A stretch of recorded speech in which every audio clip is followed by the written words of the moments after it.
الله أكبر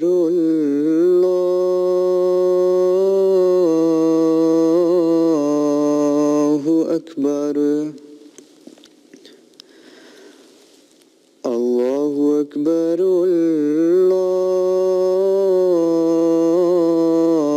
الله أكبر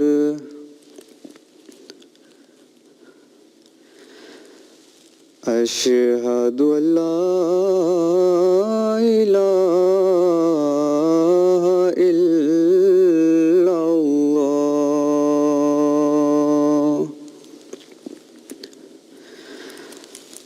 أشهد أن لا إله إلا الله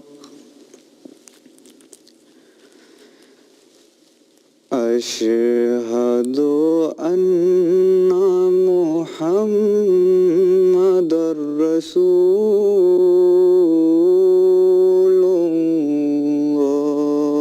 الله أشهد أن محمدًا رسول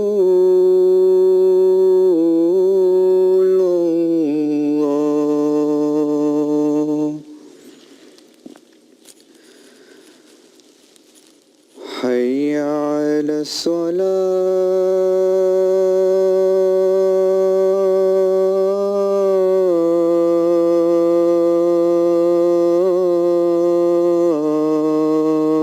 الصلاة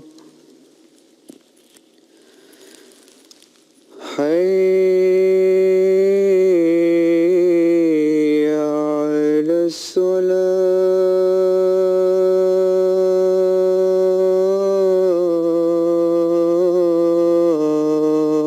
الصلاة حي على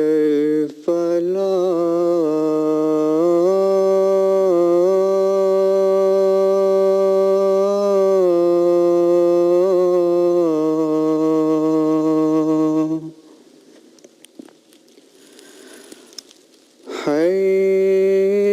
حي على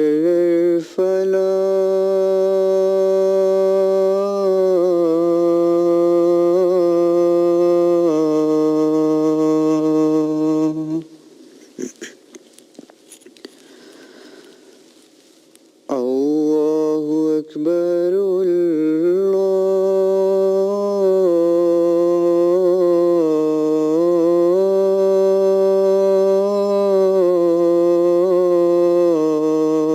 الله أكبر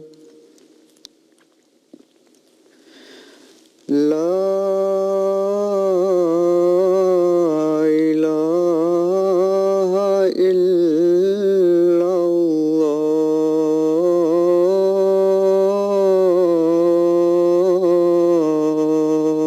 الله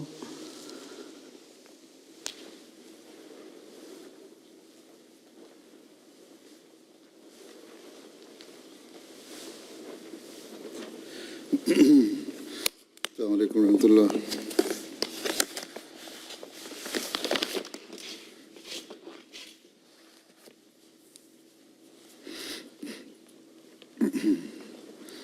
أشهد أن لا إله إلا الله وحده لا شريك له وأشهد أن محمدًا عبده ورسوله أما بعد فأعوذ بالله من الشيطان الرجيم بسم الله الرحمن الرحيم الحمد لله رب العالمين الرحمن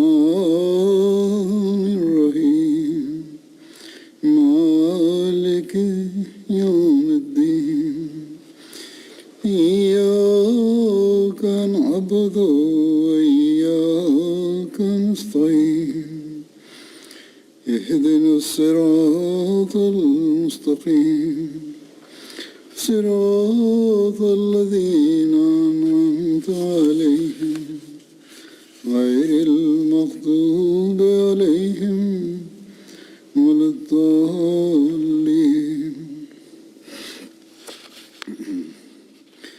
آج جن صحابی کا پہلے ذکر ہوگا ان کا نام ہے حضرت عوف بن حارث بن رفاع انصاری.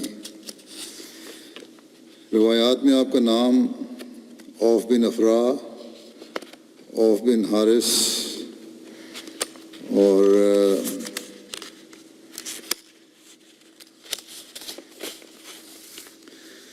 اوس بن افراء بیان ہوا ہے. افراء آپ کی والدہ کا نام تھا. آپ کا تعلق انصار کی قبیلہ بنو نجار سے تھا. حضرت معاذ اور حضرت معوذ حضرت عوف کے بھائی تھے. حضرت عوف انصار کے ان 6 افراد میں شامل تھے جنہوں نے سب سے پہلے مکہ آ کر بیعت کی. اب بیعت عقبہ میں بھی شامل تھے. جب آپ نے اسلام قبول کیا تو حضرت اسد بن زرارہ اور حضرت عمارہ بن حزم کے ساتھ مل کر بنو مالک بن نجار کے بت توڑے. غزوہ بدر کے دن جب جنگ جاری تھی تو حضرت عوف بن افراء نے رسول اللہ صلی اللہ علیہ وسلم سے پوچھا، یا رسول اللہ صلی اللہ علیہ وسلم، اللہ تعالیٰ اپنے بندے کی کس بات سے زیادہ خوش ہوتا ہے؟ تو رسول اللہ صلی اللہ علیہ وسلم نے فرمایا، اس بات سے کہ اس کا ہاتھ جنگ میں مصروف ہو اور زرہ کے بغیر بے خوف لڑ رہا ہو. یعنی جنگ کی اگر میدان میں ہے تو بے خوف ہونا چاہیے. پھر اس پر حضرت عوف بن افراء نے اپنی زرہ اتار دی اور آگے بڑھ کر لڑنا شروع کر دیا یہاں تک کہ شہید ہو گئے. غزوہ بدر میں ابو جہل نے عوف بن حارث اور آپ کے بھائی حضرت معوذ کو شہید کیا تھا.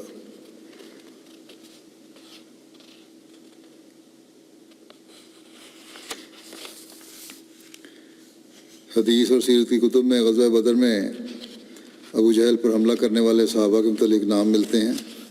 ان میں حضرت عوف بن افراء کا نام بھی آتا ہے، یہ پہلے بھی ایک دفعہ ذکر کر چکا ہوں. سنن ابی داؤد میں ہے کہ ان کا نام عوف بن حارث تھا. یہ دونوں نام ان کے ہیں، بولے جاتے ہیں عام طور پہ.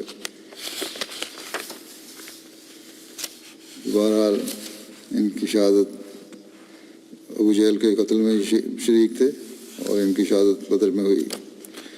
اگلے صحابی جن کا ذکر ہے وہ ہیں حضرت ابو ایوب انصاری. حضرت ابو ایوب انصاری کا نام حضرت خالد اور ان کے والد کا نام زید بن کلیب تھا. آپ اپنے نام اور کنیت دونوں سے مشہور ہیں. حضرت ابو ایوب انصاری کا تعلق انصار کے قبیلہ خزرج کی شاخ بنو نجار سے تھا.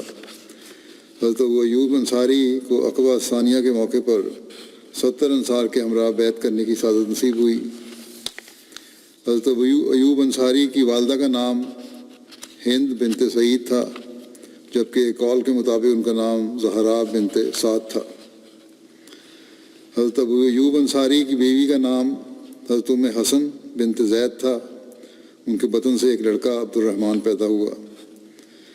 حضرت صلی اللہ علیہ وسلم نے حضرت ابو ایوب انصاری اور حضرت مصعب بن عمیر کے درمیان مواخات قائم فرمائی. جب رسول اللہ صلی اللہ علیہ وسلم ہجرت کر کے مدینہ تشریف لائے تو آپ مسجد نبوی اور اپنے گھروں کی تعمیر تک حضرت ابو ایوب انصاری کے گھر میں قیام فرما رہے. سید خاتم النبیین میں مرزا بشیر احمد صاحب نے کو یوں بیان کیا ہے وسلم کے قیام کے واقعے کو کہ بنو نجار میں پہنچ کر پھر یہ سوال درپیش تھا کہ آپ صلی اللہ علیہ وسلم کس شخص کے پاس مہمان ٹھہریں. قبیلے کا ہر شخص خواہشمند تھا کہ اسی کو یہ فخر حاصل ہو، بلکہ بعض لوگ تو جوش محبت میں آپ کی اونٹنی کی باغوں پر ہاتھ ڈال دیتے تھے. اس حالت کو دیکھ کر آپ نے فرمایا، میری اونٹنی کو چھوڑ دو کہ یہ اس وقت معمور ہے، یعنی جہاں خدا کا منشا ہوگا وہاں یہ خود بیٹھ جائے گی. اور یہ کہتے ہوئے آپ نے بھی اس کی باغیں ڈھیلی چھوڑ دیں۔ اونٹنی آگے بڑھی اور تھوڑی دور خرامہ چلتی ہوئی جب اس جگہ پہنچی جہاں بعد میں مسجد نبوی اور حضرت صلی اللہ علیہ وسلم کے حجرات تعمیر ہوئے، اور جو اس وقت مدینے کے 2 بچوں کی افتادہ زمین تھی، تو بیٹھ گئی، لیکن پھر فوراً ہی اٹھی اور آگے کی طرف چلنے لگی، مگر چند قدم چل کر پھر لوٹ آئی اور اسی جگہ جہاں پہلے بیٹھی تھی دوبارہ بیٹھ گئی۔ حضرت صلی اللہ علیہ وسلم نے فرمایا ھذا انشاءاللہ المنزل، یعنی معلوم ہوتا ہے کہ خدا کی منشا میں یہی ہماری مقام گاہ ہے۔ اور پھر خدا سے دعا مانگتے ہوئے اونٹنی سے نیچے اتر آئے اور دریافت فرمایا کہ اپنے آدمیوں میں سے یہاں سے قریب ترین کس کا گھر ہے؟ ابو یعنی مسلمانوں میں سے ابو ایوب انصاری فوراً ڈب کر آگے آئے اور کہا، عرض کیا کہ یا رسول اللہ میرا گھر ہے اور یہ میرا دروازہ ہے، تشریف لے چلیے۔ آپ نے فرمایا اچھا جاؤ اور ہمارے لیے کوئی ٹھہرنے کی جگہ تیار کرو۔ ابو انصاری فوراً اپنے مکان کو ٹھیک ٹھاک کر کے آ گئے اور حضرت صلی اللہ علیہ وسلم ان کے ساتھ اندر تشریف لے گئے۔ یہ مکان 2 منزلہ تھا۔ ابو ایوب چاہتے تھے کہ آپ صلی اللہ علیہ وسلم اوپر کی منزل میں قیام فرمائیں، لیکن آپ نے اس خیال سے کہ ملاقات کے لیے آنے والے لوگوں کو آسانی رہے نچلی منزل کو پسند فرمایا اور وہاں فروکش ہوئے۔ رات ہو گئی تو ابو ایوب اور ان کی بیوی کو ساری رات اس خیال سے نیند نہیں آئی کہ رسول اللہ صلی اللہ علیہ وسلم نیچے ہیں اور ہم آپ کے اوپر ہیں، اور مزید اتفاق یہ ہو گیا کہ رات کو چھت پر ایک پانی کا برتن ٹوٹ گیا اور ابو ایوب نے اسے اس ڈر سے کہ پانی کا کوئی قطرہ نیچے نہ ٹپک جائے جلدی سے اپنا لحاف پانی پر گرا کر اسے خشک کر دیا۔ صبح ہوئی تو وہ حضرت صلی اللہ علیہ وسلم کی خدمت میں حاضر ہوئے اور بکمال اصرار آپ صلی اللہ علیہ وسلم کی خدمت میں اوپر کی منزل میں تشریف لے چلنے کی درخواست کی۔ آپ نے پہلے تو تحمل کیا، لیکن بالآخر ابو ایوب کے اس اصرار کو دیکھ کر رضامند ہو گئے۔ اس مکان میں آپ نے 7 ماہ تک، یا ابن اسحاق کی روایت کی روح سے ماہ صفر 2 ہجری تک قیام فرمایا۔ گویا جب تک مسجد نبوی اور اس کے ساتھ والے حجرے تیار نہیں ہو گئے، آپ صلی اللہ علیہ وسلم اسی جگہ یعنی ایوب انصاری کے مکان میں ہی مقیم رہے۔ ابو ایوب آپ کی خدمت میں کھانا بھجواتے تھے اور پھر جو کھانا بچ کر آتا تھا وہ خود کھاتے تھے اور محبت و اخلاص کی وجہ سے اسی جگہ کی انگلیاں ڈالتے تھے جہاں سے آپ صلی اللہ علیہ وسلم نے کھایا ہوتا تھا۔ دوسرے اصحاب بھی عموماً آپ کی خدمت میں کھانا بھیجا کرتے تھے۔ اس واقعے کو مسلم موعود رضی اللہ عنہ نے بھی بیان فرمایا ہے۔ بعض بعض باتیں نہیں ہوتی ہیں، اس لیے میں یہ بھی سارا پڑھ دیتا ہوں۔ عموماً تو وہی واقعہ بیان ہوا ہے، لیکن ان کا اپنا ایک انداز ہے حضرت مسلم موعود کا۔ آپ لکھتے ہیں کہ جب آپ مدینہ میں داخل ہوئے، ہر شخص کی یہ خواہش تھی کہ آپ اس کے گھر میں ٹھہریں۔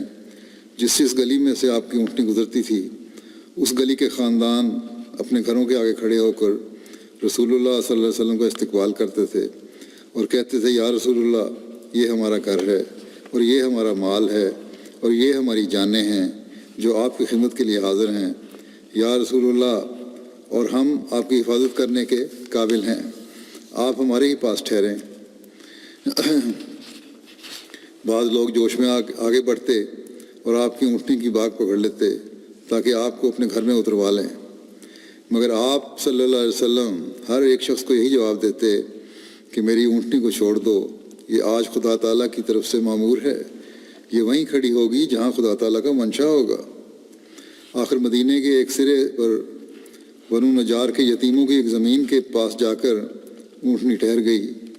آپ نے فرمایا خدا تعالیٰ کا یہی منشا معلوم ہوتا ہے کہ ہم یہاں ٹھہریں۔ پھر فرمایا یہ زمین کس کی ہے؟ زمین کچھ یتیموں کی تھی۔ ان کا ولی آگے بڑھا اور اس نے کہا یا رسول اللہ یہ فلاں فلاں یتیم کی زمین ہے اور آپ کی خدمت کے لیے حاضر ہے۔ آپ صلی اللہ علیہ وسلم نے فرمایا ہم کسی کا مال مفت نہیں لے سکتے۔ آخر اس کی قیمت مقرر کی گئی اور آپ صلی اللہ علیہ وسلم نے اس جگہ پر مسجد اور اپنے مکانات بنانے کا فیصلہ کیا۔ اس کے بعد آپ صلی اللہ علیہ وسلم نے فرمایا سب سے قریب گھر کس کا ہے؟ ابو ایوب انصاری آگے بڑھے اور کہا یا رسول اللہ میرا گھر سب سے قریب ہے اور آپ کی خدمت کے لیے حاضر ہے۔ آپ صلی اللہ علیہ وسلم نے فرمایا گھر جاؤ اور ہمارے لیے کوئی کمرہ تیار کرو۔ ابو ایوب کا مکان 2 منزلہ تھا۔ انہوں نے رسول اللہ صلی اللہ علیہ وسلم کے لیے اوپر کی منزل تجویز کی، مگر آپ صلی اللہ علیہ وسلم نے اس خیال سے کہ ملنے والوں کو تکلیف ہوگی نچلی منزل پسند فرمائی۔ انصار کو رسول اللہ صلی اللہ علیہ وسلم کی ذات سے جو شدید محبت پیدا ہو گئی تھی، مسلم موت دیکھتے ہیں کہ جو شدید محبت پیدا ہو گئی تھی اس کا مظاہرہ اس موقع پر بھی ہوا۔ رسول اللہ صلی اللہ علیہ وسلم کے اصرار پر حضرت ابو ایوب مان تو گئے کہ آپ صلی اللہ علیہ وسلم نچلی منزل میں ٹھہریں، لیکن ساری رات میاں بیوی اس خیال سے جاگتے رہے کہ رسول اللہ صلی اللہ علیہ وسلم کے نیچے سو رہے ہیں، پھر وہ کس طرح اس بے ادبی کے مرتکب ہو سکتے ہیں کہ وہ چھت کے اوپر سوئے۔ یہ محبت کا ایک اظہار تھا۔ رات کو ایک برتن پانی کا گر گیا تو اس خیال سے کہ چھت کے نیچے پانی نہ ٹپک پڑے، حضرت ابو ایوب نے دوڑ کر اپنا لحاف اس پانی پر ڈال کر پانی کی رطوبت کو خشک کیا۔ صبح کے وقت پھر وہ رسول اللہ صلی اللہ علیہ وسلم کی خدمت میں حاضر ہوئے اور سارے حالات عرض کیے، جس پر رسول کریم صلی اللہ علیہ وسلم نے اوپر جانا منظور فرما لیا۔ حضرت ابو ایوب روزانہ کھانا تیار کرتے اور آپ کے پاس بھجواتے، پھر جو آپ کو بچا ہوا کھانا آتا وہ سارا گھر کھاتا۔ کچھ دنوں کے بعد اصرار کے ساتھ باقی انصار نے بھی مہمان نوازی میں اپنا حصہ طلب کیا، اور جب تک رسول اللہ صلی اللہ علیہ وسلم کے اپنے گھر کا انتظام نہ ہو گیا باری باری مدینے کے مسلمان آپ کے گھر میں کھانا پہنچاتے رہے۔ حضرت ابو ایوب سے روایت ہے کہ نبی صلی اللہ علیہ وسلم ان کے ہاں اترے۔ نبی صلی اللہ علیہ وسلم نچلی منزل میں، یہ حدیث کی روایت آگے پہلا مسلم موت کا جو عہدے بادشاہ سے بیان تھا وہ ختم ہوا۔ بہرحال تو وہ یوں روایت کرتے ہیں کہ حضرت صلی اللہ علیہ وسلم کے ہاں اترے۔ نبی صلی اللہ علیہ وسلم نچلی منزل میں اور حضرت ابو ایوب اوپر والی منزل میں تھے۔ راوی کہتے ہیں کہ ایک رات حضرت ابو ایوب بیدار ہوئے اور کہا ہم رسول اللہ صلی اللہ علیہ وسلم کے سر کے اوپر چلتے ہیں۔ پس وہ ایک طرف ہٹ گئے اور ایک کونے میں رات گزاری۔ پھر انہوں نے نبی صلی اللہ علیہ وسلم کی خدمت میں عرض کیا تو نبی صلی اللہ علیہ وسلم نے فرمایا نچلے حصے میں زیادہ سہولت ہے۔ انہوں نے کہا میں اس چھت پر نہیں رہ سکتا جس کے نیچے آپ ہوں۔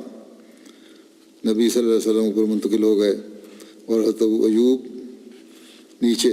وہ نبی صلی اللہ علیہ وسلم کے لیے کھانا بناتے تھے، اور جب وہ کھانا رسول اللہ صلی اللہ علیہ وسلم کی طرف سے ان کے پاس واپس لایا جاتا تو پوچھتے کہ کس جگہ آپ کی انگلیاں لگی تھیں، لانے والے سے پوچھتے۔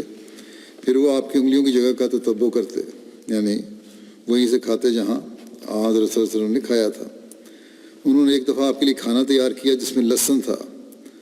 جب وہ ان کی طرف واپس لایا گیا تو انہوں نے نبی صلی اللہ علیہ وسلم کی انگلیوں کی جگہ کے متعلق پوچھا اور ان سے کہا کہ آپ نے انہیں کھایا۔ جب ان کو بتایا گیا کہ آپ صلی اللہ علیہ وسلم نے آج کھانا نہیں کھایا تو گھبرا گئے، اور آپ صلی اللہ علیہ وسلم کی طرف اوپر گئے اور پوچھا کہ کیا یہ حرام ہے لہسن؟ نبی صلی اللہ علیہ وسلم نے فرمایا نہیں، لیکن میں اسے ناپسند کرتا ہوں۔ اس پر ابو ایوب انصاری نے کہا جس کو آپ ناپسند کرتے ہیں میں اس کو ناپسند کرتا ہوں، یا انہوں نے کہا کہ جس کو آپ نے ناپسند کیا میں نے بھی ناپسند کیا۔ راوی کہتے ہیں کہ نبی صلی اللہ علیہ وسلم کے پاس فرشتے آتے تھے۔ یہ روایت مسلم کی ہے، اس طرح لکھی ہے، یعنی وہی ہوتی تھی اور فرشتے آتے تھے، اور اس وجہ سے حضرت صلی اللہ علیہ وسلم بو والی چیز پسند نہیں کرتے تھے، لیکن حرام نہیں ہے یہ۔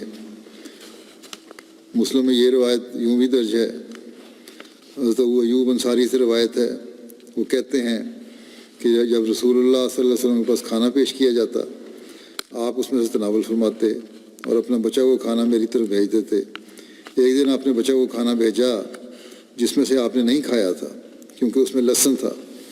میں نے آپ کی خدمت میں عرض کیا کہ کیا یہ حرام ہے؟ آپ صلی اللہ علیہ وسلم نے فرمایا نہیں، لیکن میں اس کی بو کی وجہ سے اسے ناپسند کرتا ہوں۔ تو تو انہوں نے عرض کیا ابو ایوب نے کہ میں بھی ناپسند کرتا ہوں جو آپ ناپسند فرماتے ہیں۔ ایک دوسری روایت میں جو مسند احمد بن حنبل کی ہے، یہ واقعہ یوں بیان ہوا ہے، ابو ایوب انصاری سے مروی ہے کہ نبی کریم صلی اللہ علیہ وسلم ہمارے گھر کی نچلی منزل میں فروکش ہوئے اور میں بالا خانے میں تھا۔ ایک مرتبہ بالا خانے میں پانی گر گیا تو میں اور ام ایوب ایک چادر لے کر پانی خشک کرنے لگے، اس ڈر سے کہ وہ پانی ٹپک کر نبی کریم صلی اللہ علیہ وسلم پر نہ گرنے لگے۔ پھر میں ڈرتا نبی کریم صلی اللہ علیہ وسلم کی خدمت میں حاضر ہوا اور عرض کیا یا رسول اللہ، ہمارے لیے مناسب نہیں ہم آپ کے اوپر رہیں، آپ صلی اللہ علیہ وسلم بالا خانے میں منتقل ہو جائیں۔ چنانچہ نبی کریم صلی اللہ علیہ وسلم کے ارشاد پر آپ کا سامان بالا خانے میں منتقل کر دیا گیا اور آپ کا سامان بہت سی مختصر تھا۔ پھر میں نے عرض کیا یا رسول اللہ صلی اللہ علیہ وسلم، جب آپ مجھے کھانا بھیجتے تو میں جائزہ لیتا اور جہاں آپ کی انگلیوں کے نشان دیکھتا میں اپنا ہاتھ وہیں رکھتا، لیکن آج جو کھانا آپ نے مجھے بھیجا ہے اسے جب میں نے دیکھا تو مجھے آپ کی انگلیوں کے نشان اس میں نظر نہیں آئے۔ رسول اللہ صلی اللہ علیہ وسلم نے فرمایا کہ بات صحیح ہے، دراصل اس میں پیاس تھا، یہاں پیاس کا بیان ہوا لہسن کے بجائے۔ میں نے ناپسند کیا کہ اسے کھاؤں اس فرشتے کی وجہ سے جو میرے پاس آتا ہے، البتہ تم لوگ اسے کھاؤ۔ حضرت ابو ایوب انصاری کو رسول اللہ صلی اللہ علیہ وسلم کے ساتھ غزوہ بدر، غزوہ احد اور غزوہ خندق سمیت تمام غزوات میں شامل ہونے کی سعادت نصیب ہوئی۔ حضرت ابو ایوب انصاری بیان کرتے ہیں کہ ہم نے بدر کے روز صفیں بنائیں تو ہم میں سے بعض لوگ صف سے آگے نکل گئے۔ رسول اللہ صلی اللہ علیہ وسلم نے ان لوگوں کی طرف دیکھ کر فرمایا میرے ساتھ یعنی میرے پیچھے رہو، میرے سے آگے نہ نکلو۔ حضرت صفیہ کے رخسانہ کی رات کا ذکر ہے، وہ یہ پہلے بیان کر چکا ہوں، ایک ذکر میں مختصر جو ان کا بیان کیا تھا میں نے، لیکن دوبارہ بیان کرتا ہوں۔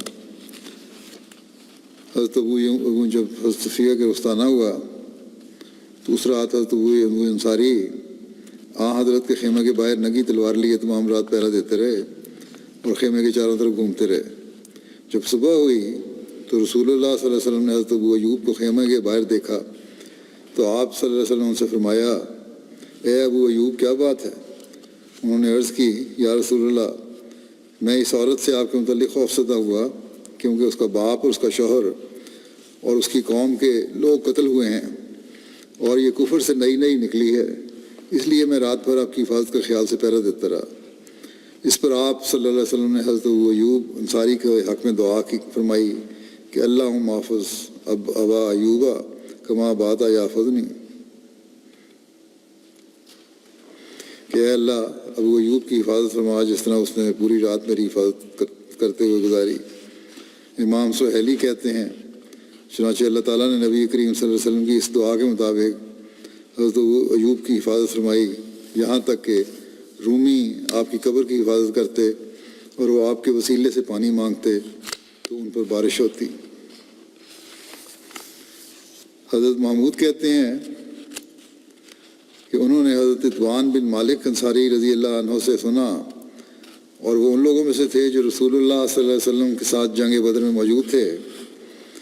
کہتے تھے کہ میں اپنی قوم بنو سالم کو نماز پڑھایا کرتا تھا اور میرے اور ان کے درمیان نالا تھا، جب بارشیں ہوتی تو ان کی مسجد کی طرف عبور کر کے جانا میرے لیے مشکل ہوتا، اس لیے میں رسول اللہ صلی اللہ علیہ وسلم کی خدمت میں حاضر ہوا اور میں نے آپ سے عرض کیا کہ میں اپنی بینائی کمزور پاتا ہوں اور وہ نالا جو میرے اور میری قوم کے درمیان ہے جب بارشیں آتی ہیں بہنے لگتا ہے اور میرے لیے وہ عبور کرنا مشکل ہو جاتا ہے، اس لیے میری خواہش ہے کہ آپ صلی اللہ علیہ وسلم آئیں اور میرے گھر میں ایسی جگہ نماز پڑھیں جسے میں نماز کی جگہ بنا لوں۔ رسول اللہ صلی اللہ علیہ وسلم نے فرمایا کہ میں آؤں گا۔ پھر رسول اللہ صلی اللہ علیہ وسلم اور حضرت ابو بکر رضی اللہ عنہ دن چڑھے میرے پاس آئے اور رسول اللہ صلی اللہ علیہ وسلم نے اندر آنے کی اجازت چاہی۔ میں نے اجازت دی، آپ بیٹھے نہیں اور آپ صلی اللہ علیہ وسلم نے فرمایا کہ کون سی اپنے گھر میں سے کون سی جگہ پسند کرتے ہیں آپ کہ میں وہاں نماز پڑھوں؟ آنسر نے ان سے پوچھا، تم نماز پڑھنے کے لیے بلایا تھا تو کون سی جگہ ہے جہاں تم چاہتے ہو میں نماز پڑھوں؟ میں نے آپ صلی اللہ علیہ وسلم کو اس جگہ کی طرف اشارہ کیا جہاں میں چاہتا تھا کہ آپ نماز پڑھیں۔ رسول اللہ صلی اللہ علیہ وسلم کھڑے ہو گئے اور اللہ اکبر کہا اور ہم نے آپ کے پیچھے صف باندھی۔ آپ نے 2 رکعتیں پڑھائیں، پھر سلام پھیرا، اور جس وقت آپ نے سلام پھیرا ہم نے بھی سلام پھیرا، اور میں نے آپ کو خزیرہ یعنی گوشت اور آٹے کا ایک کھانا ہے وہ کھانے کے لیے روک لیا جو آپ کے لیے تیار ہو رہا تھا۔ محلے والوں نے سنا کہ رسول اللہ صلی اللہ علیہ وسلم میرے گھر میں ہیں تو ان میں سے کچھ لوگ بھاگے آئے، یہاں تک کہ گھر میں بہت سے آدمی ہو گئے۔ ان میں سے ایک آدمی نے کہا مالک کہاں ہے؟ میں اسے نہیں دیکھتا۔ تو کسی نے کہا وہ منافق ہے۔ پوچھا ایک اور صحابی کے بارے میں کہاں ہے وہ؟ انہوں نے کہا وہ تو منافق ہے، اللہ اور اس کے رسول سے اس کو محبت نہیں ہے اس لیے وہ نہیں آیا۔ اس پر رسول اللہ صلی اللہ علیہ وسلم نے فرمایا ایسا مت کہو، کیا تمہیں علم نہیں کہ اس نے لا الہ الا اللہ کا اقرار کیا ہے؟ وہ اس اقرار سے اللہ تعالیٰ کی رضامندی چاہتا ہے۔ اس نے کہا اللہ اور اس کا رسول بہتر جانتے ہیں، ہم تو بخدا اس کی دوستی اور اس کی باتیں منافقوں ہی کے ساتھ دیکھتے ہیں۔ رسول اللہ صلی اللہ علیہ وسلم نے فرمایا اللہ تعالیٰ نے آگ اس شخص پر حرام کر دی ہے جس نے لا الہ الا اللہ کا اقرار کیا جس سے وہ اللہ تعالیٰ کی رضامندی چاہتا ہو۔ حضرت محمود بن ربیع کہتے تھے کہ میں نے یہ بات کچھ اور لوگوں سے بیان کی جن میں رسول اللہ صلی اللہ علیہ وسلم کے ساتھی حضرت ابو ایوب انصاری بھی تھے جو اس جنگ میں تھے جس میں وہ ملک روم میں فوت ہوئے، اور یزید بن معاویہ ان کے سردار تھے۔ تو حضرت ابو ایوب نے میری بات کا انکار کیا اور کہا کہ بخدا میں نہیں سمجھتا کہ رسول اللہ صلی اللہ علیہ وسلم نے کبھی ایسا کہا ہو جو تم نے بیان کیا ہے کہ یعنی آگ اس پہ حرام ہوئی جو صرف لا الہ الا اللہ کے۔ بہرحال کہتے ہیں کہ یہ بات مجھ پر بہت گراں گزری، میں بڑا پریشان تھا اس بات سے۔ میں نے اللہ تعالیٰ کے لیے اپنے اوپر ایک منت مانی کہ اگر اللہ تعالیٰ نے مجھے سلامت رکھا اور اس جنگ سے واپس لوٹا تو یہ بات میں حضرت عتبان بن مالک رضی اللہ عنہ سے پوچھوں گا، بشرطے کہ میں نے ان کی قوم کی مسجد میں ان کو زندہ پایا۔ چنانچہ میں لوٹا اور حج یا عمرہ کا احرام باندھا، پھر میں چل پڑا یہاں تک کہ مدینہ آیا اور بنو سالم کے محلے میں گیا تو میں کیا دیکھتا ہوں کہ حضرت عتبان بوڑھے ہو گئے ہیں اور آپ کی بینائی جاتی رہی ہے۔ آپ اپنی قوم کو نماز پڑھا رہے تھے۔ جب نماز سے فارغ ہو کر انہوں نے سلام پھیرا تو میں نے انہیں سلام کیا اور انہوں نے بتایا کہ میں کون ہوں۔ پھر میں نے ان سے وہ بات پوچھی تو انہوں نے اس کو اسی طرح بیان کیا جس طرح کہ پہلی دفعہ مجھ سے بیان کیا تھا کہ ہاں یہ ٹھیک ہے، میں نے خود سنا ہے رسول اللہ صلی اللہ علیہ وسلم سے کہ جس نے لا الہ الا اللہ پڑھا اس پہ آگ حرام ہو گئی۔ لیکن حضرت ابو ایوب اس کو نہیں مانتے تھے۔ اس پر حضرت مرزا بشیر احمد صاحب نے بھی اپنا رائے لکھی ہے کہ حدیث میں یہی آتا ہے کہ من قال لا الہ الا اللہ یبتغی بذالک وجہ اللہ۔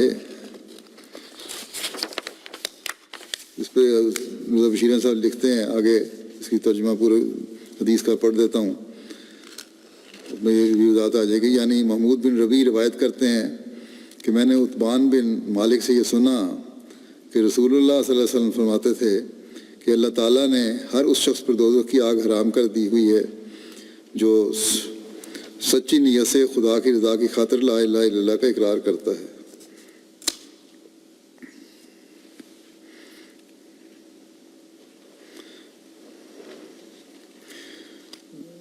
لیکن جب میں نے یہ روایت ایک ایسی مجلس میں بیان کی جس میں ابو ایوب انصاری صحابی بھی موجود تھے تو ابو ایوب نے اس روایت سے انکار کیا اور کہا کہ خدا کی قسم میں ہرگز نہیں خیال کر سکتا کہ رسول اللہ صلی اللہ علیہ وسلم نے یہ بات فرمائی ہو۔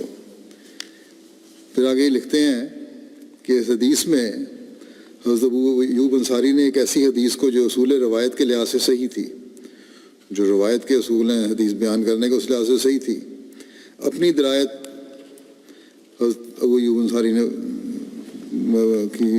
کی بنیاد رکھی، یعنی اپنی سمجھ اور جو وہ سمجھتے تھے جس چیز کو صحیح اپنے لحاظ سے، اس کو بنیاد رکھ کر قبول کرنے سے انکار کر دیا۔ اور گویا یہ پھر فرماتے ہیں مشیر احمد صاحب کہ گو یہ ممکن ہے کہ حضرت ابو ایوب انصاری کا استدلال درست نہ ہو، مگر بہرحال یہ حدیث اس بات کو ثابت کرتی ہے۔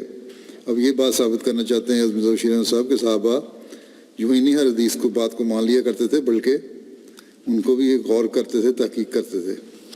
تو بہرحال وہ لکھتے ہیں کہ بہرحال یہ حدیث اس بات کو ثابت کرتی ہے کہ صحابہ یوں ہی قرآنہ طور پر ہر روایت کو قبول نہیں کر لیتے تھے، بلکہ درایت اور روایت ہر دو کے اصول کے ماتحت پوری تحقیق کر لینے کے بعد قبول کرتے تھے۔ اس بخاری کی اس حدیث کی شرح میں حضرت سید ولی اللہ شاہ صاحب نے لکھا ہے کہ حضرت محمود بن ربیع سے جب انہوں نے یعنی ابو ایوب انصاری نے یہ روایت سنی تو انہوں نے انکار کیا۔ بعض کا خیال ہے کہ ان کے انکار کی وجہ یہ تھی کہ خالی لا الہ الا اللہ کا اقرار آنکھ سے محفوظ نہیں رکھ سکتا جب تک اعمال صالحہ اس کے ساتھ نہ ہوں۔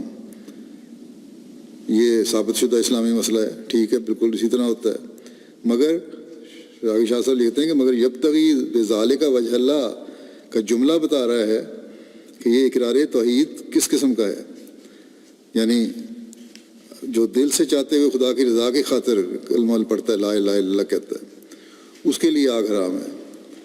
تو پھر لکھتے ہیں شاہ صاحب کہ حضرت محمود نے دوبارہ تحقیق اس خیال سے کی کہ شاید وہ بعض الفاظ ضبط نہ کر سکے ہوں، اور پھر جو دوبارہ تحقیق کی تو دوبارہ یہی ثابت ہوا کہ وہ الفاظ درست تھے جو روایت تھی۔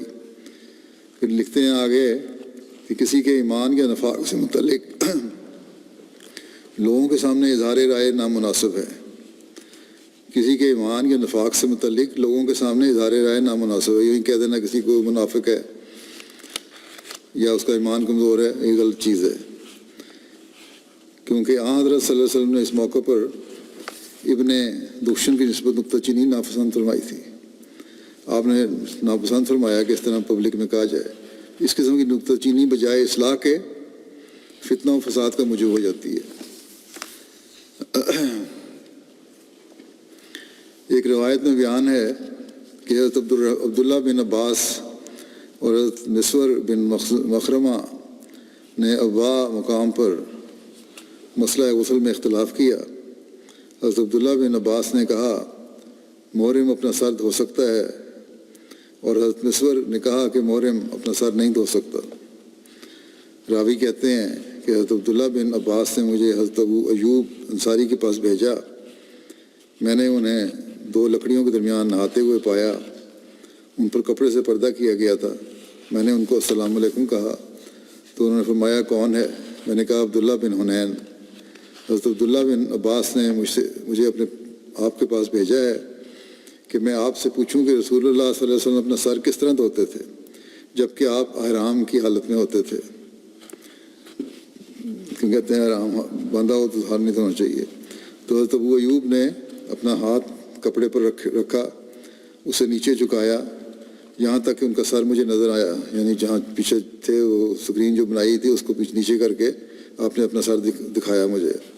پھر انہوں نے ایک آدمی سے کہا جو ان پر پانی ڈال رہا تھا کہ پانی ڈالو، تو اس نے ان کے سر پر پانی ڈالا۔ پھر انہوں نے اپنے دونوں ہاتھوں سے اپنے سر کو ملایا، ہاتھوں کو آگے لائے اور پیچھے لے گئے اور کہا کہ اس طرح میں نے حضرت صلی اللہ علیہ وسلم کو کرتے دیکھا ہے۔ ایک دفعہ آگے پھر پیچھے لے گئے سر دھوتے ہوئے۔ حضرت سعید بن مسیب بیان کرتے ہیں کہ ایک دفعہ حضرت ابو ایوب نے رسول کریم صلی اللہ علیہ وسلم کی ریش مبارک میں کوئی چیز تنکا وغیرہ دیکھا تو انہوں نے اسے الگ کر دیا اور آپ صلی اللہ علیہ وسلم کو دکھایا۔ اس پر نبی کریم صلی اللہ علیہ وسلم نے فرمایا کہ ابو ایوب سے اللہ وہ چیز دور کرے جسے وہ ناپسند کرتا ہے۔ ایک روایت میں ہے کہ آپ نے فرمایا اے ابو ایوب تمہیں تکلیف نہ پہنچے۔ حضرت ابو ایوب انصاری جنگ جمل اور جنگ صفین اور جنگ نہروان میں حضرت علی کے لشکر کے آگے والے حصے میں شامل تھے۔ حضرت علی کو حضرت ابو ایوب انصاری کی ذات پر جو اعتماد تھا وہ اس بات سے ظاہر ہوتا ہے کہ جب حضرت علی نے کوفہ کو اپنا دارالخلافہ قرار دیا اور وہاں منتقل ہو گئے تو حضرت ابو ایوب انصاری کو مدینہ کا گورنر بنا دیا اور وہ 40 ہجری تک مدینہ کے گورنر رہے، یہاں تک کہ یسر بن ابو ارطا کی قیادت میں امیر معاویہ کی شامی فوج نے مدینہ پر حملہ کیا تو اس وقت حضرت ابو ایوب انصاری مدینہ چھوڑ کر حضرت علی کے پاس کوفہ چلے گئے۔ حضرت صلی اللہ علیہ وسلم کے بعد صحابہ اکرام کو دربار خلافت سے ماہانہ وظائف ملتے تھے۔ حضرت ابو ایوب کا وظیفہ پہلے 4000 تھا، حضرت علی نے اپنے زمانہ خلافت میں 20,000 کر دیا۔ پہلے 8 غلام ان کی زمین کی کاشت کے لیے مقرر تھے، حضرت علی نے 40 غلام کر دیے۔ حضرت حبیب بن ابو ثابت سے روایت ہے کہ حضرت ابو ایوب امیر معاویہ کے پاس آئے اور ان سے اپنے اوپر قرض کی شکایت کی تو انہوں نے وہ نہ دیکھا جو وہ پسند کرتے تھے اور انہوں نے وہ دیکھا جسے وہ ناپسند کرتے تھے۔ اس پر حضرت ابو ایوب انصاری نے کہا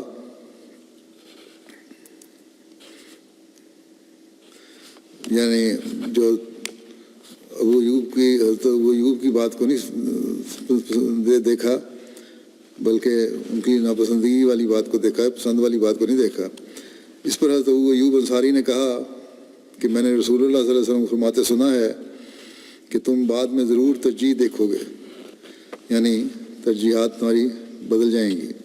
امیر معاویہ نے کہا تو آپ صلی اللہ علیہ وسلم نے تم لوگوں کو کس چیز کا ارشاد فرمایا تھا؟ جب یہ کہا رسول پاک نے تو پھر آپ نے کیا فرمایا تھا؟ انہوں نے کہا، حضرت ابو ایوب نے کہا کہ آپ صلی اللہ علیہ وسلم نے فرمایا تھا کہ تم لوگ صبر کرنا، جب ایسی ترجیحات بدل جائیں جہاں تم لوگوں کے بات نہ مانی جائے، جو پسندیدہ بات نہ سنی جائے تو پھر صبر کرنا۔ اس پر امیر معاویہ نے کہا پھر تم لوگ صبر کرو، جب وہاں سے نے فرمایا صبر کرنا تو صبر کرو۔ حضرت ابو ایوب نے کہا اللہ کی قسم میں تم سے کبھی کسی چیز کا سوال نہیں کروں گا۔ پھر حضرت ابو ایوب بصرہ چلے گئے اور حضرت ابن عباس کے ہاں قیام کیا۔ حضرت ابن عباس نے ان کے لیے اپنا گھر خالی کیا اور کہا میں آپ کے ساتھ ضرور ویسا ہی سلوک کروں گا جیسا آپ نے رسول اللہ صلی اللہ علیہ وسلم کے ساتھ کیا تھا، یا مہمان نوازی آپ نے رسول اللہ کی تھی ویسی مہمان نوازی میں آپ کی کروں گا۔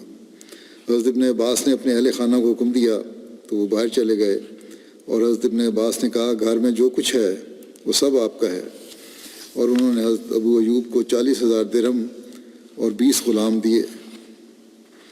اپنا انہوں نے اور انتظام کر لیا اور ان کو نہ صرف گھر دیا بلکہ 40,000 درہم بھی دیے اور 20 غلام بھی دیے۔ حضرت مسلم موعود رضی اللہ عنہ وانفقوا فی سبیل اللہ ولا تلقوا بایدیکم الی التہلکۃ وآسنوا ان اللہ یحب المحسنین کی تفسیر بیان کرتے ہیں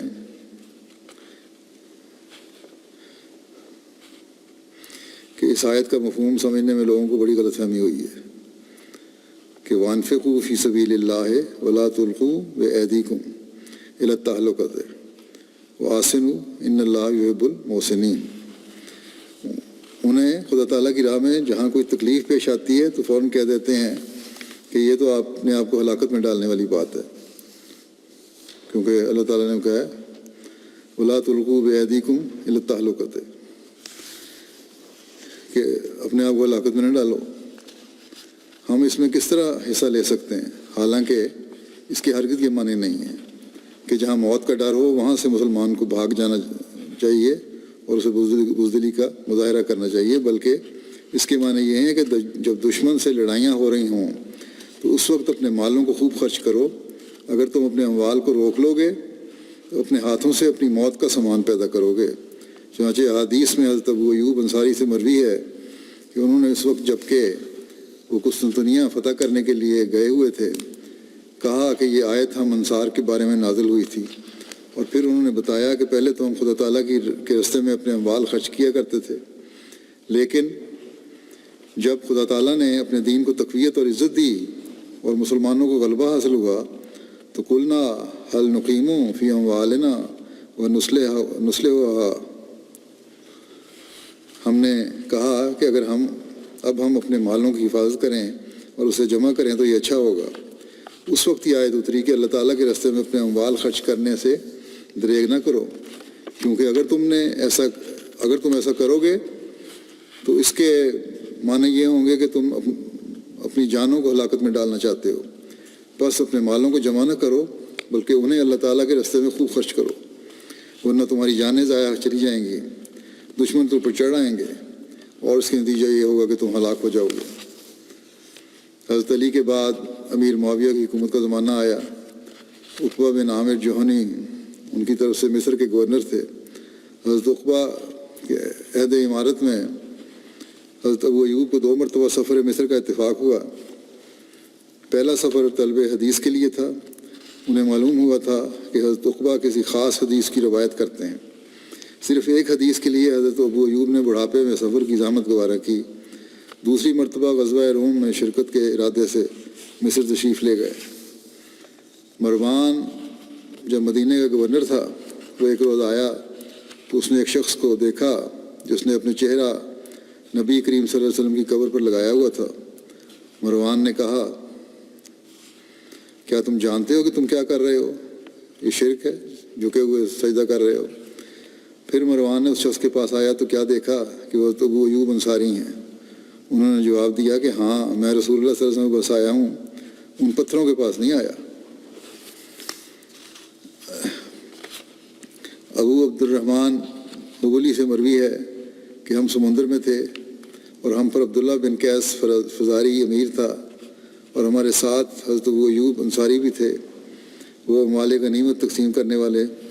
یہاں مطلب یہ تھا کہ میں اس محبت و عشق کی وجہ سے جھکا ہوا ہوں، نہ پتھروں کو سجدہ نہیں کر رہا، نہ میں شرک کر رہا ہوں،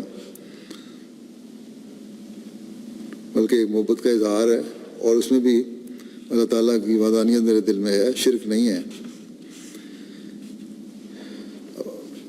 ابو عبد الرحمن حولی سے مروی ہے کہ ہم سمندر میں تھے اور ہم پر عبداللہ بن قیس فزاری امیر تھا اور ہمارے ساتھ حضرت ابو ایوب انصاری بھی تھے۔ وہ مال غنیمت تقسیم کرنے والے کے پاس سے گزرے جو قیدیوں کی نگرانی کر رہا تھا۔ حضرت ابو ایوب انصاری کیا دیکھتے ہیں کہ ایک عورت رو رہی ہے۔ انہوں نے پوچھا، اس عورت کو کیا ہوا؟ لوگوں نے بتایا کہ اس عورت کو اور اس کے بیٹے کو الگ کر دیا گیا ہے۔ راوی کہتے ہیں اس پر انہوں نے بچے کا ہاتھ پکڑا اور اسے اس کی ماں کے ہاتھ میں دے دیا۔ اس کے بعد میں مال غنیمت تقسیم کرنے والا عبداللہ بن قیس کے پاس گیا اور انہوں نے یہ سب بتایا تو انہوں نے حضرت ابو ایوب کو بلا بھیجا اور پوچھا، آپ نے ایسا کیوں کیا؟ تو انہوں نے کہا، میں نے رسول اللہ صلی اللہ علیہ وسلم کو فرماتے ہوئے سنا کہ جس نے ماں اور اس کے بیٹے کے درمیان جدائی ڈالی تو اللہ تعالیٰ اس کے اور اس کے پیاروں کے درمیان قیامت کے دن جدائی ڈال دے گا۔ بس یہ جو بعض لوگ ماؤں سے بچے چھین لیتے ہیں، ان کے لیے بھی میں سبق ہے۔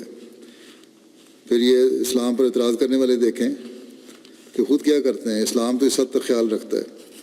اب گزشتہ دنوں امریکہ کی خبریں تھیں کہ وہاں بھی جو امیگرینٹس آئے ہوئے تھے ان کو علیحدہ انہوں نے رکھ دیا، مہاجرین کو، ماؤں کو علیحدہ، بچوں کو علیحدہ کیا، اور بعض بچے کچھ عرصے کے بعد پہچان نہیں سکے ماؤں کو۔ بہرحال اسلام اس حد تک تلقین کرتا ہے کہ ماؤں کو بچوں سے جدا نہ کرو اور ایک دوسرے کو تکلیف نہ دیں دو اس وجہ سے۔ حضرت مرثد بن عبداللہ بیان کرتے ہیں کہ جب حضرت ابو ایوب انصاری ہمارے پاس جہاد کی غرض سے آئے تو ان دنوں حضرت عقبہ بن عامر مصر کے والی تھے۔ انہوں نے مغرب کی نماز میں تاخیر کی۔ حضرت ابو ایوب ان کے پاس گئے اور کہا، اے عقبہ، یہ کیسی نماز ہے؟ حضرت عقبہ نے جواب دیا، ہم مصروف تھے۔ حضرت ابو ایوب نے کہا، اللہ کی قسم، میری صرف یہ غرض ہے کہ لوگ یہ نہ گمان کریں کہ تم نے رسول اللہ صلی اللہ علیہ وسلم کو ایسا کرتے ہوئے دیکھا تھا۔ کیا تم نے رسول اللہ صلی اللہ علیہ وسلم کو فرماتے ہوئے نہیں سنا کہ میری امت اس وقت تک خیر پر باقی رہے گی، یا یہ فرمایا کہ فطرت پر قائم رہے گی جب تک وہ مغرب میں تاخیر نہ کریں، یہاں تک کہ ستارے چمکنے لگیں؟ ابو واصل سے مروی ہے، یعنی پہلے وقت میں مغرب کی نماز پڑھنی چاہیے۔ ابو واصل سے مروی ہے کہ میں حضرت ابو ایوب انصاری سے ملا، انہوں نے مجھ سے مصافحہ کیا اور دیکھا کہ میرے ناخن بہت لمبے ہیں، تو انہوں نے کہا کہ رسول اللہ صلی اللہ علیہ وسلم نے فرمایا تم میں سے کوئی آسمان کی خبروں کے متعلق سوال کرتا ہے اور وہ اپنے ناخن اس طرح لمبے رکھتا ہے جیسے پرندوں کے ناخن ہوتے ہیں، ان میں جنابت اور گندگی اور میل کچیل اکٹھی ہو جاتی ہے۔ یعنی باتیں تو بڑی اونچی اونچی پوچھتے ہو تم لوگ، معرفت کی کرتے ہو، لیکن اپنی حالت تمہاری یہ ہے کہ ناخن تمہارے لمبے ہیں اور ان میں گند اکٹھا ہو جاتا ہے، اس لیے ناخن کاٹ کے رکھا کرو۔ حضرت ابو ایوب کا مسند احمد بن حنبل کی حدیث ہے، حضرت ابو ایوب کا فضل و کمال اس قدر مسلم تھا کہ خود صحابہ ان سے مسائل دریافت کرتے تھے۔ حضرت ابن عباس، ابن عمر، براء بن عازب، انس بن مالک، ابو امامہ، زید بن خالد جوہنی، مقدام بن مادی، کرب، جابر بن سمرہ، عبداللہ بن یزید ختمی وغیرہ جو آن رسول صلی اللہ علیہ وسلم کی تربیت یافتہ تھے، حضرت ابو ایوب کے فیض سے بے نیاز نہیں تھے۔ تابعین میں سعید بن مسیب، عروہ بن زبیر، سالم بن عبداللہ، عطا بن یسار، عطا بن یزید لیثی، ابو سلمہ، عبد الرحمن بن ابی لیلہ بڑے پائے کے لوگ ہیں، تاہم وہ حضرت ابو ایوب کے ارادت مندوں میں داخل تھے۔ حضرت ابو ایوب انصاری سے مروی ہے کہ وہ معاویہ کے زمانے میں جہاد کے لیے نکلے، وہ کہتے ہیں کہ میں بیمار ہو گیا، مرض میں شدت ہو گئی، تو اپنے ساتھیوں سے کہا کہ اگر میں مر جاؤں تو مجھے اٹھا لینا، اور جب تم لوگ دشمن کے مقابلے میں صف بستہ ہو جاؤ تو مجھے اپنے قدموں کے پاس دفن کر دینا۔ میں تم سے ایک حدیث بیان کروں گا جو میں نے رسول اللہ صلی اللہ علیہ وسلم سے سنی ہے، اگر میری وفات قریب نہ ہوتی تو میں اسے بیان نہ کرتا۔ میں نے رسول اللہ صلی اللہ علیہ وسلم کو فرماتے سنا کہ جو اس حالت میں مرا کہ اس نے اللہ کے ساتھ کسی کو بھی شریک نہ ٹھہرایا تو وہ جنت میں داخل ہو گیا۔ ایک روایت میں مذکور ہے کہ جب حضرت ابو ایوب انصاری کی وفات کا وقت قریب آیا تو انہوں نے کہا میں نے تم لوگوں سے ایک ایسی چیز چھپائی ہوئی تھی جو میں نے رسول اللہ صلی اللہ علیہ وسلم سے سنی تھی۔ آپ نے فرمایا اگر تم لوگ گناہ کرتے تو اگر تم لوگ گناہ نہ کرتے تو اللہ تبارک و تعالیٰ ایسی قوم کو پیدا کرتا جو گناہ کرتی اور پھر اللہ اسے بخش دیتا۔ یعنی اللہ تعالیٰ اپنی رحمانیت اور بخشش کی صفت کو اس حد تک اس کو پاس کرتا ہے۔ راوی محمد بیان کرتے ہیں کہ حضرت ابو ایوب انصاری غزوہ بدر میں شریک ہوئے، آپ مسلمانوں کی کسی لڑائی میں پیچھے نہیں رہے سوائے اس کے کہ آپ کسی دوسری لڑائی میں شامل ہوتے، یعنی اگر ایک وقت میں دو مختلف جنگ ہو رہی ہوتی تو کسی نہ کسی جنگ میں لازمی شامل ہوتے تھے۔ صرف ایک سال وہ لڑائی میں شامل نہیں ہوئے کیونکہ لشکر پر ایک نوجوان سپہ سالار بنا دیا گیا تھا، وہ اس سال بیٹھے رہے۔ اس سال کے بعد وہ افسوس کرتے اور کہتے کہ مجھے اس بات سے کیا غرض کہ مجھ پر کون عامل مقرر کیا گیا، مجھے اس بات سے کیا غرض کہ مجھ پر کون عامل مقرر کیا گیا، مجھے اس بات سے کیا غرض کہ مجھ پر کون عامل مقرر کیا گیا۔ 3 دفعہ انہوں نے یہ بات کہی۔ بیان کیا جاتا ہے کہ جس جوان کی امارت کی اس روایت میں ذکر کیا گیا ہے وہ عبد الملک بن مروان تھا۔ راوی کہتے ہیں کہ پھر حضرت وہ بیمار ہو گئے، لشکر پر یزید بن معاویہ امیر تھا، وہ ان کے پاس ان کی عادت کو آیا اور پوچھا کہ آپ کی کوئی ضرورت ہو تو بیان کریں۔ انہوں نے کہا کہ میری ضرورت یہ ہے کہ جب میں مر جاؤں تو مجھے سوار کرنا، پھر جہاں تک گنجائش ملے دشمن کے ملک میں لے جانا، پھر جب گنجائش نہ پاؤ تو وہیں دفن کر دینا اور واپس آ جانا۔ جب حضرت ابو ایوب کی وفات ہو گئی تو اس نے انہیں سوار کیا اور جہاں تک گنجائش ملی وہ دشمن کے ملک میں لے گیا اور انہیں دفن کیا، پھر واپس آ گیا۔ راوی کہتے ہیں کہ تو وہ ایوب انصاری کہا کرتے تھے کہ اللہ تعالیٰ نے فرمایا ہے کہ انفروا خفافا وثقالا، یعنی نکل کھڑے ہو ہلکے بھی اور بھاری بھی، انفروا خفافا وثقالا، اور میں اپنے آپ کو ہلکا بھی پاتا ہوں اور بھاری بھی۔ ایک روایت میں مذکور ہے کہ اہل مکہ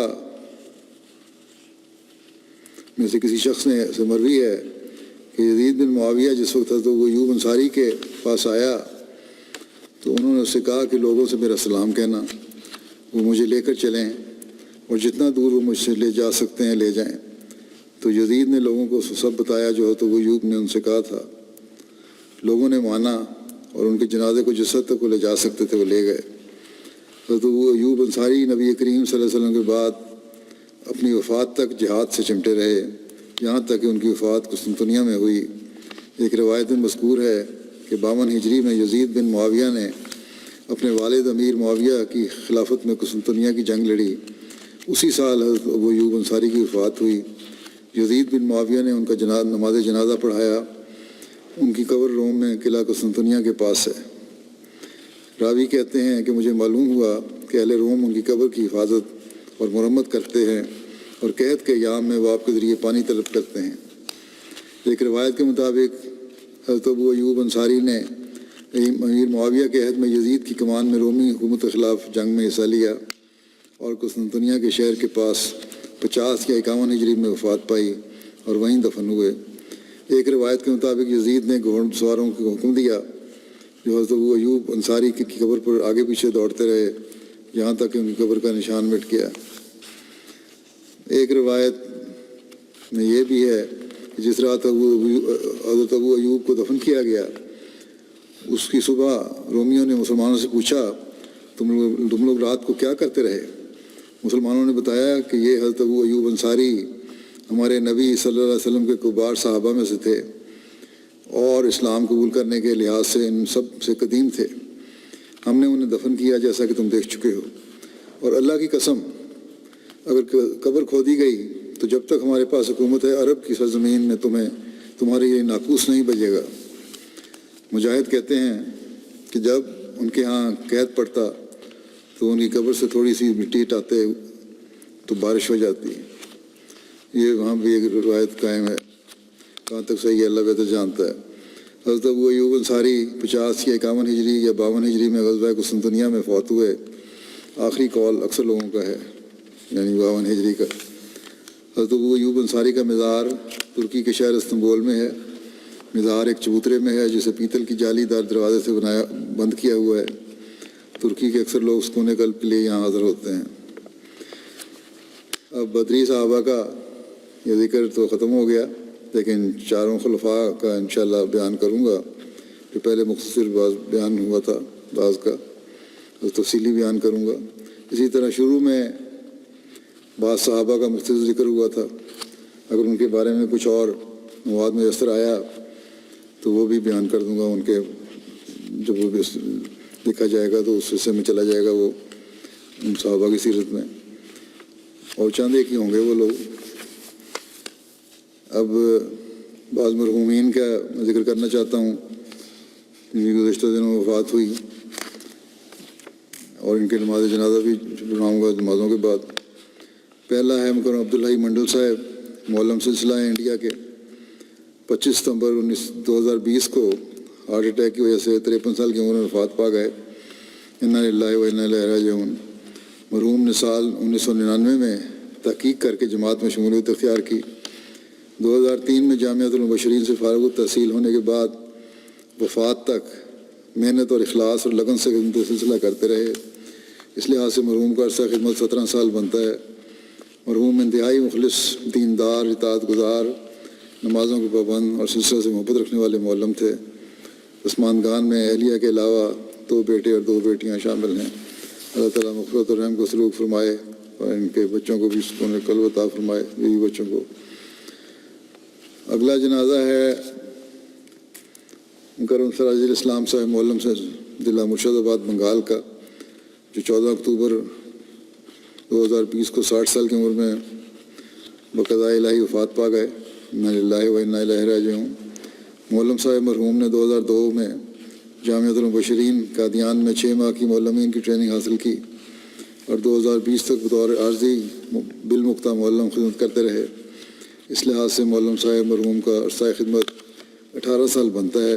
مرحوم انتہائی مخلص، دیندار، اطاعت گزار، صوم و صلات کے پابند، سلسلہ سے محبت رکھنے والے محنتی معلم تھے۔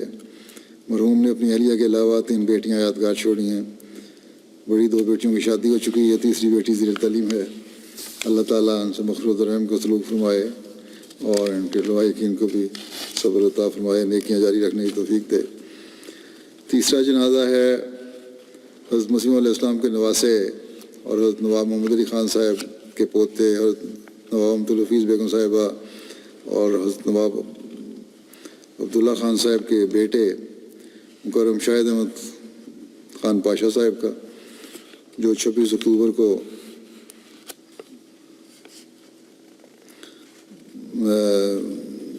85 سال کی عمر میں وفات پا گئے, ہسپتال میں تھے.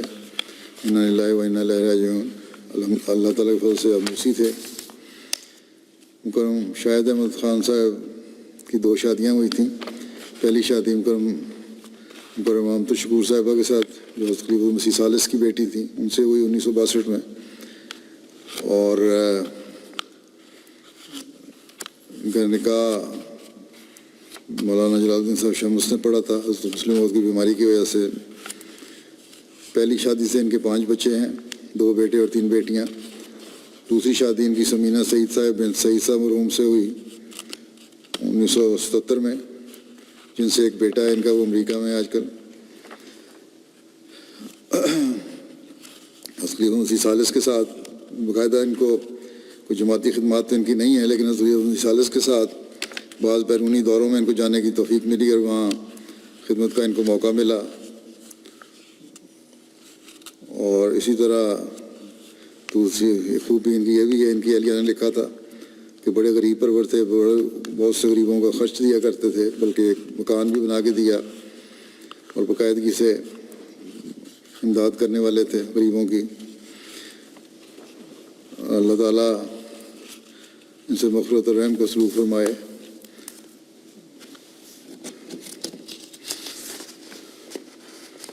ان کے بچوں کو بھی جماعت اور خلافت سے وابستہ رکھے.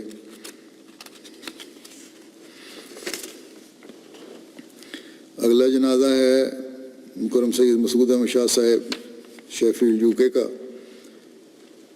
جو 8 ستمبر کو حرکت قلب بند ہونے کی وجہ سے وفات پا گئے تھے. انا للہ و انا الیہ راجعون. آپ کے خاندان میں احمدیت آپ کے والد حضرت سید نادر حسین صاحب رضی اللہ عنہ کے ذریعے سے آئی تھی, جنہوں نے 1902 میں 20 سال کی عمر میں قادیان جا کر حضرت مسیح علیہ السلام کے ہاتھ پر بیعت کی تھی. سید مسعود احمد شاہ صاحب 1962 میں UK آنے کے بعد مستقل طور پر شیفیلڈ میں رہائش پذیر تھے. شیفیلڈ میں جماعت قائم ہونے پر آپ کی رہائش گاہ کو پہلا نماز سینٹر بنایا گیا, اور 1970 تک آپ ہی صدر جماعت کی ذمہ داریاں سر انجام دیتے رہے. بعض 1997 سے لے کر آخر دم تک سیکٹری ضیافت کے طور پر خدمت کی توفیق پائی. مرحوم خوش مزاج, مہمان نواز, شریف النفس, خدمت کے جذبے سے سرشار, غریبوں کے ہمدرد, ایک نیک مخلص اور باوفا انسان تھے. خلافت کے ساتھ بے پناہ عقیدت کا تعلق تھا. آپ کی بیٹی ڈاکٹر عائشہ صاحبہ کہتی ہیں کہ ہمیں جماعت اور خصوصاً خلافت کے ساتھ جوڑنے کی کوشش کرتے رہتے, اور ہر 6 ماہ بعد خلیفۃ المسیح سے ملاقات کی تلقین کرتے تھے. اللہ تعالیٰ ان کی بیٹی اور اہلیہ کو صبر اور حوصلہ عطا فرمائے, ان سے مغفرت اور رحم کا سلوک فرمائے شاہ صاحب سے, اور اللہ تعالیٰ ان کی اولاد کو, بیٹی کو, اہلیہ کو ان کی نیکیوں کو جاری رکھنے کی توفیق عطا فرمائے.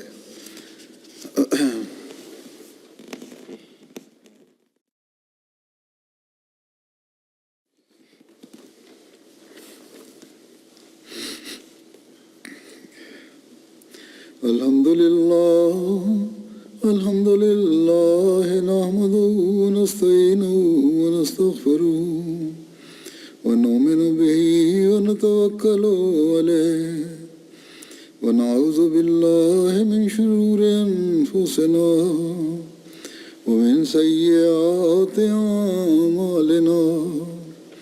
من يهده الله فلا مضل له ومن يضلل فلا هادي له ونشهد أن لا إله إلا الله ونشهد أن محمدا عبده ورسوله عباد الله رحمكم الله إن الله يأمر بالعدل والإحسان وإيتاء ذي القربى وينهى عن الفحشاء والمنكر والبغي يعظكم لعلكم تذكرون اذكروا الله يذكركم وادعوه يستجب لكم ولذكر الله أكبر